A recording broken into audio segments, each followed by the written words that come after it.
Hey, let's talk about something that many of us can relate to. We'll continue in this series about people pleasing.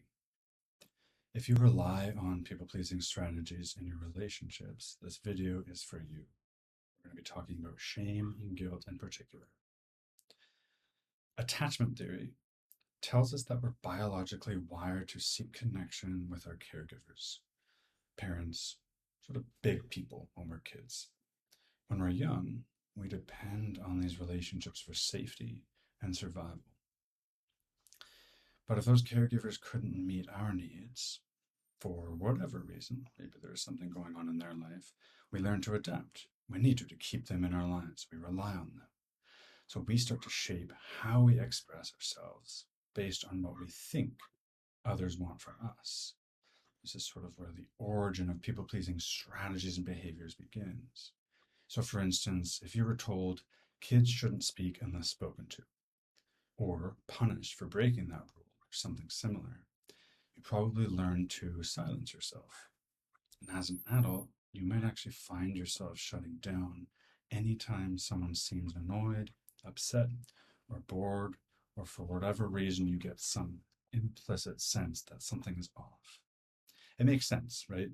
I mean, if you were punished harshly as a child, you'd become really good at reading nonverbal cues, almost like a hypervigilance to this. So, reading body language, tone of voice, in order to avoid triggering conflict.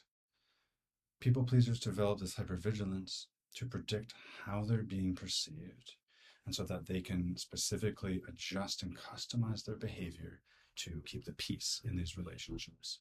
But here's the thing, this constant adjustment can lead to shame.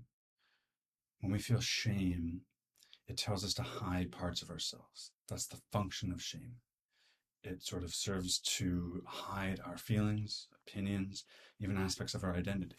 And as people pleasers, we hide anything that once triggered a negative response in our past relationships, particularly with caregivers or really important people in our developmental years.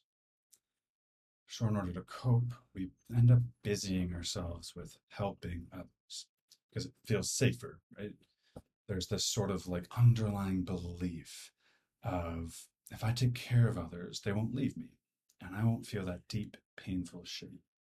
Right? So people pleasing is one time a strategy to keep us from feeling that unbearable shame and to sort of keep others in a relationship with us. There's good news though, we don't have to stay stuck in this pattern. Right? I mean, one thing that can really help is working with a therapist to understand how these particular emotional dynamics sort of work within you and how they've developed. Okay. Um, you can also do some work on your own, right? Start by catching any sort of negative thoughts, any negative self talk, self critical thoughts. Because when we can make these things conscious, then we can start to catch them and do something different.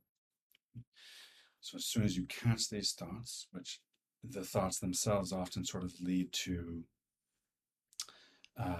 sort of increased feelings of shame, which can lead to a spiral of even leading us into a depression, which is almost like a real heavier sense of shame. It's like our whole being has been depressed, held down, pushed down, hidden, even from ourselves. Okay, so we can start to catch these thoughts, then we can do something different. Right? We can treat ourselves differently. Maybe we say something kind to ourselves. Maybe we have a cold shower, do a breathing exercise. And one really important way to work with shame as well is because shame functions by hiding anything about ourselves, the power, we sort of take our power back by shining a light on whatever we feel ashamed about. Right? And you can practice by saying these things out loud.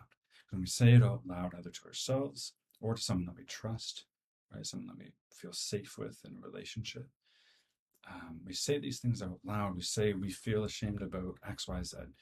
Keep repeating it. Keep saying it. Right? It sort of takes the edge away of the shame. It's almost like we're showing our shame that we don't want to hide these things. We want to cast light on it. We want it to sort of come out of us. Right? That is what takes the power away from shame, and that's what gives us our power over ourselves back.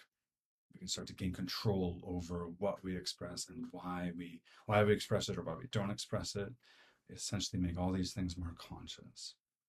And this just helps us to sort of feel safer in relationships, ultimately feel safer within our own selves and more accepting of ourselves, and then less in need to please and neglect our own needs for others because we're now starting to take care of ourselves as well. So leave any questions, comments in the comments below, and thank you for watching.